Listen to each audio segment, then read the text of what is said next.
과학이 궁금한 여러분 안녕하세요. 입으로 파헤치는 과학뉴스, 햇살이 있는 과학뉴스입니다. 무더운 여름이 지나서 쌀쌀한 가을바람이 불어오는 계절이 도래했죠. 과학을 좋아하시는 분들은 이 시기를 기다리시기도 하시는데요. 바로 노벨상의 시즌이 돌아왔기 때문입니다. 과학뉴스에서는 노벨 생리학상, 노벨 물리학상, 노벨 화학상 순으로 노벨상 특집을 준비를 했습니다. 앞으로 매주 업로드를 할 예정이니까요. 많은 관심 부탁드리겠습니다. 첫 시작은 노벨 생리의학상으로 준비를 했고요. 스웨덴 카롤린스카 연구소 노벨위원회에서 선정한 올해의 노벨 생리의학상 수상자는 막스 플랑크 진화인류학 연구소의 스반테 페보 교수님이라고 합니다. 오늘은 2022년 노벨상의 첫 스타트를 끊는 만큼 아주 특별한 손님을 모셨는데요. 국립과천과학관의 이정모 관장님과 함께 2022년 노벨 생리의학상에 대해서 알아보도록 하겠습니다. 관장님 안녕하세요. 안녕하세요, 이정모입니다. 이렇게 관장님이 나오시니까 사실 제가 더 긴장이 되는 것 같은데 뭐 다들 그래요, 그죠? 네. 그래서 저 오늘 잘 부탁드리도록 하겠습니다. 네. 사실 노벨상 이야기를 하는데 노벨상이 무엇인지에 관한 이야기가 빠질 수가 없잖아요. 또 노벨상이 무엇이고 또 어떤 분들이 그동안 수상을 해오셨는지 간략하게 말씀을 부탁드리도록 하겠습니다. 그렇죠. 노벨상 그런 사실 모르는 사람 없잖아요. 맨날 우리한테 강요 받았잖아요. 너 노벨상 받아야 돼, 막 이런 거였죠. 근데 다들 왜 어릴 때부터 노벨상 얘기를 하도 많이 듣다 보니까 다들 그런 생각 갖잖아요. 노벨상 받아야 되는 것처럼. 네. 저는 대학 가가지고 대학 가서 그 몇몇 형 누나들이 있었어요. 그 사람들만 안 만나서 벌써 노벨상 받았겠죠. 근데 그냥 그 사람들 때문에 이렇게 나쁜 길로 빠져서 나쁜 길로 가서 세상에 대한 관심이 너무 많아서 받지 못했습니다. 안타깝게도. 예, 제가 경험한 첫 번째 노벨상은 맥클린톡이라고 하는 그 여성 생화학자였어요. 점핑 유전자라는 게 있었거든요. 네. 왜 그 옥수수에 알마다 색깔이 다 다르잖아요. 왜 이렇게 색깔이 다 다를 수 있지? 뭐 그것을 연구하신 분인데 그분의 연구도 재밌었지만 여성이 그 옛날에 1983년에 받으셨는데 그 옛날에 어쨌든 그걸 해 나가신 게 쉽지 않은 일이었던 거예요. 그렇죠. 그다음에 제 마음속에 가장 컸던 사람은 역시 왓슨과 크릭이죠. 왓슨과 크릭의 DNA 구조를 밝혔을 때 네. 그 사실은 그 딱 한 페이지짜리 논문이에요. 네이처지에. 그러니까 첫 번째 페이지 요만큼 지나서 다번 페이지 요만큼 나왔던 거죠. 아마 그 사람들이 이 논문의 중요성을 알았다면 딱 한 페이지 안에 꽉 채웠을 거예요. 그 한 페이지 그대로 포스터를 만들어도 근사하거든요. 근데 그 왓슨과 크릭은 사실 실험을 하나도 안 했어요. 왜냐면 그 사람들은 DNA를 연구할 수 있는 기회가 없었어요. 딴 거 단백질 연구한 사람인데 거기에 관심이 있어서 남의 논문들 막 읽으면서 자기들이 맞춰보다가 된 거죠. 그래서 참고문은 8개밖에 안 돼요. 딱 그걸 보면 상당히 운인도 좋아야 된다. 그걸 깨닫게 되죠. 그 나중에 보니까 노벨상에서 첫 번째 받은 사람이 렌트겐입니다. 들어본 것 같아요. X선. 네. X선을 이제 발견한 사람이에요. 처음에 그 렌트겐 첫 번째 사진도 뭐냐면 자기 아내 손이에요. 아내가 이제 반지를 딱 끼고 있는데 이거 찍어봤던 거죠. 근데 역사적인 사진이죠. 근데 렌트겐은 그 찍은 다음에 많은 사람들이 이거 특허를 내라 그랬어요. 근데 이거는 인간의 인류의 건강 복지 증진에 어마어마한 역할을 할 거야. 그런데 이걸 돈을 벌 수는 없지. 라고 하면서 특허를 내지 않았습니다. 오, 대단하신 분이네요. 예전엔 그랬어요. 그러니까 사실 많은 사람들이 노벨상을 받을 가치가 있죠. 근데 그걸 또 많은 사람들이 인정을 받아야 되고 또 많은 사람들이 거기 또 실용적으로 써야 돼요. 그리고 건강하게 살아남는 사람들에게 받는 최고의 상이죠. 과학에 관한 사람 무지 많지만 그중에 최고의 상이라고 생각합니다. 이제 그 노벨 생리의학상 올해 받은 걸로 얘기를 돌아와서 스반테 페보 교수님이 이제 수상을 하시게 됐는데 그 어떤 연구로 받으셨는지에 앞서서 스반테 페보 교수님이 어떤 분인지가 좀 궁금한데요.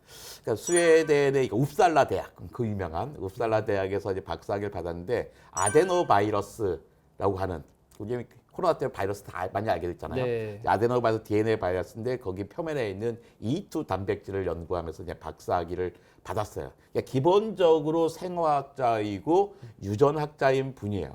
근데 이분의 아버지가 수네 베리스트림이라고 하는 1982년 노벨 생리의학상 수상자예요.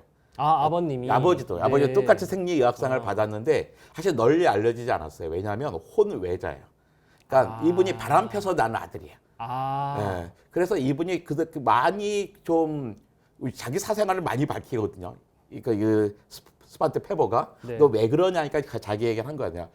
나는 우리 아버지가 노벨상 수상자인데 아버지가 이 곡 다물고 있는 바람에 나는 자기도 되게 외롭게 자랐고 그렇다. 그래서 나는 나의 삶을 좀 많이 보여주고 싶다라고 이야기해요. 예, 그다음에 이 사람 중요한 게 뭐냐면 2002년에 그 언어의 중추에서 우리 언어를 잘하는 사람, 못하는 사람이 있잖아요. 네. 근데 이 사람들 모든 건 다 유전자에 있다고 생각하는 거예요. 폭스, FOX, P2 그 유전자가 있는데 이 유전자에서 나온 단백질이 충분히 있는 사람들은 정상적인 대화를 하고 우리 언어 중추에 그게 없는 사람이면 우리 여러 가지 언어 장애들이 있잖아요. 그런 장애를 갖는다라는 걸 가지고서 이미 꽤 괜찮게 유명한 그 유전학자, 생화학자로 살고 있었습니다. 오, 스판테 페버는 내 사람이 인간을 연구하고 싶어요. 근데 사람이 무슨 뭐 호박 속에 사람을 가둘 수 있는 호박은 없을 거고, 그다음 몇만 년 전에 사람의 뼈라든지 뭐 유기물이 남아 있으면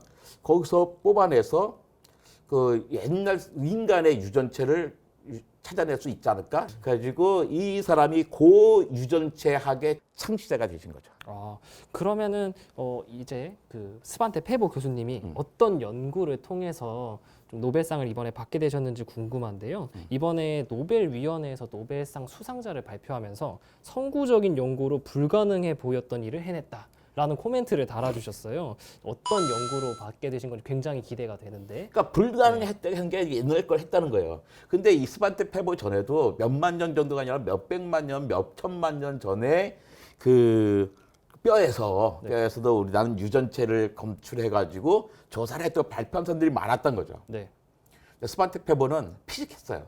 말도 안 되는 거다. 음, 저도 이제 같이 생각을 했는데 마찬가지 생각도 말도 안 되는 거거든요. 그만큼 안정적으로 있을 수가 없어요. 근데 이 사람 이 생각이 뭐였냐면 그건 다 오염된 거다. 그게 가만히 있을 리가 없잖아. 거기 누군가 만졌지.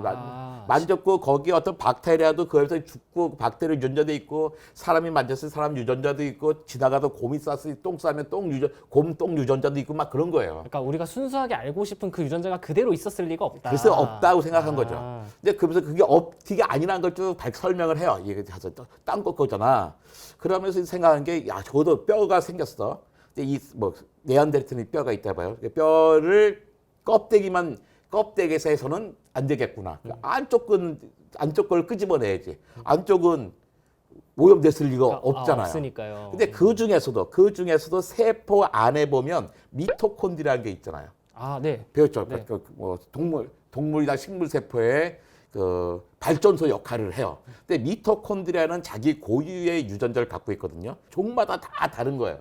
이 미토콘드리아 DNA를 분석해내면 이 차이를 알 수 있겠지 하고선 찾아낸 거죠. 근데 여기서 어려웠던 거는 이제 누가 가서 자기가 몇 개나 있겠어요. 예를 들어서 네안데르탈인 뼈가. 근데 저 사람이 뭐 고인류학도 아닌데 다 인류학한 사람이 있는데 저기 뭐 유전학자가 와서 이게 뼈 좀 주시오 그러면 주려고 하지 않잖아요. 그만 사정해가지고 뭐 좀 주세요 해가지고 조금 요만큼 그냥 얻어내면 그냥 그걸 가지고 분석해내고 막 그러는 거예요. 그러면서 무수하게 자기네가 이게 할 때마다 오염되는 거예요. 그래서 딱 사람의 유전자가 나옵니다. 쭉 해보면 또 어느 날 딱 전화가 자기 자고 있는데 자기 연구소는 한 명이 딱 전화해가지고 사람이 아닙니다 그런 거예요. 사람이 아닙니다. 그러면 우리 나쁜 뜻인데 막 단쪽에 날려가가지고 보니까 정말 우리 현대인의 유전자가 아닌 유전체를 찾아낸 거죠. 그래서 제일 먼저 한 게 자기가 숨겨놓은 샴페인을 땄다고 하더라고요. 근데 그때 뭐 했냐면 제가 1970년대 배울 때만 해도 우리 직선으로 진화한다고 배웠어요.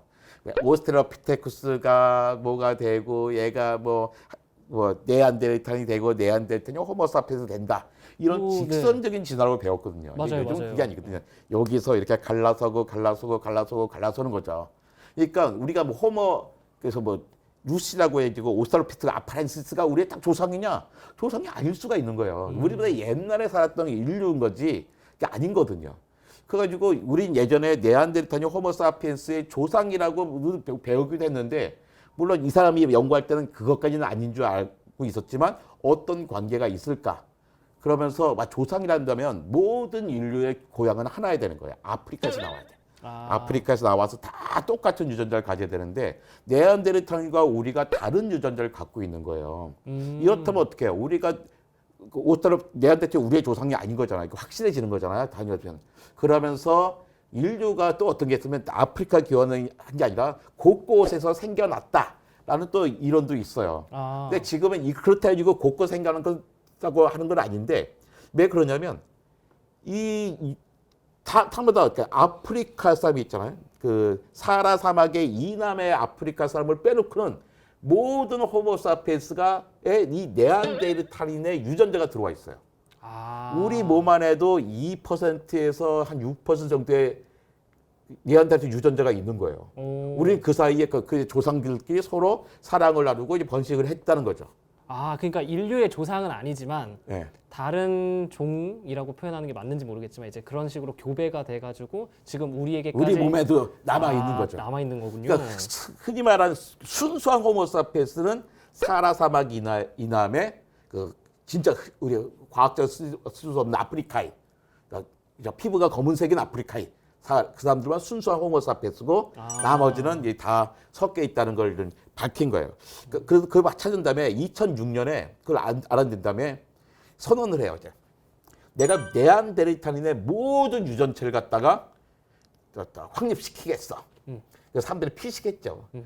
저 사람은 뭐 하나 성공하더니 또 스타 기질이 불어서 저러는구나 하고 있는데 이 사람은 그것만 한 게 아니라 그때 2006년이었거든요. 2010년에 데니소바인이라고 하는 또 다른 인류를 찾아내요. 근데 손가락뼈를 쳤는데 거기서 이 사람이 또 자기가 찾은 손가락뼈니까 이제 마음대로 연구를 할 수가 있는 거잖아요. 뭐 사정 안 하고 할 수가 있는 거예요. 그러면서 이거는 네안데르탈도 아니고 우리 호모사피엔스도 아니고 같은 시대에 살았던 전혀 다른 인류야라는 걸 또 밝혀내요. 이것도 아주 중요한 그 공적이죠. 그러니까 우리의 인류가 여러 인류들이 같이 살고 있었던 거예요. 근데 그리고선 같은 해에 2006년에 선언을 했잖아요. 단 4년 만에 네안데르탈의 유전체를 완전히 확립해서 이제 발표를 합니다. 그러면서 이제 우리와 그들이 어떤 관계인지를 알려준 거죠. 요번에 노벨상 받을 때도 데니소바인 발견한 거랑 그 다음에 네안데르탈의 유전체를 완전히 확립함으로써 그 유전체를 완벽한 하나의 학문으로 만든 것에 대한 공로를 인정해서 노벨상을 줬죠. 인류 진화에 있어서 정말 획기적인 걸음을 인류 진화 연구에서 걸었다고 생각하시면 돼요. 그래가지고 이제는 우리 생화학자, 유전학자들이 여기에 관심을 갖고 참여할 수 있게 된 거죠. 사실 저도 그렇지만 뭐 굉장히 훌륭하신 연구를 하신 건 맞아요. 근데 사실 우리 생활과는 크게 연관성이 있는 건 아니다 보니까 크게 와닿지 않는 부분은 또 있는 것 같아요. 이제 인류 진화의 역사를 연구하는 게 어떤 가치가 있는 건지 좀 궁금한데요. 그러니까 우린 다 그 자기에 대해서 궁금해요. 고갱의 그림 중에 이런 거 있잖아요. 나는 어디서 왔는가, 나는 누구인가, 나는 어디로 가는가. 그림이 있어요. 이렇게 길게 해가지고. 그러니까 우리가 물리학을 하든 생물학을 하든 화학을 하든 궁금한 뭐냐면 자기의 기원이에요. 우리가 빅뱅 뭐 137억 년 전에 이 뭐라고 우리가 연구하겠어요. 이 우주의 근원이 궁금한 거예요. 인류학의 궁금증은 첫 인류에 대해서 궁금한 거잖아요. 지금까지 오기까지의 과정들. 근데 그것 자체를 보면 단순히 호기심을 해결하는 거지만 그 과정에서 나오는 결과들은 우리 삶을 되게 바꿔주고 있죠. 그런데 이번에 스반테 페버 연구는 딴 거에 비하면 아니 그렇다 가지고 내가 내 삶이 크게 바뀔 것 같지는 않은데라는 게 있죠. 근데 물리학생도 가끔 그런 게 있거든요. 그래서 빅뱅 이론이라든지 뭐 힉스 입자 발견한 것들, 내 삶을 어떻게 바꾸는 기술로 연결될 것 같진 않지만 우리를 되돌아볼 수 있는, 나를 탐구할 수 있는 중요한 연구에서 그래서 군데군데 껴 있더라고요. 이런 결과들이. 사실 뭐 역사를 배우는 것도 마찬가지인데 과거의 일을 배우는 게 무슨 의미가 있나 뭐 싶을 수도 있어요. 근데 우리의 기원 그리고 근원을 찾는 게 사실 굉장히 또 중요한 의미가 있다고 또 생각이 되는 것 같습니다. 예. 이번에 스반테 페버의 연구에 대해서 조금 더 알고 싶은 분들은 좋은 책이 있어요.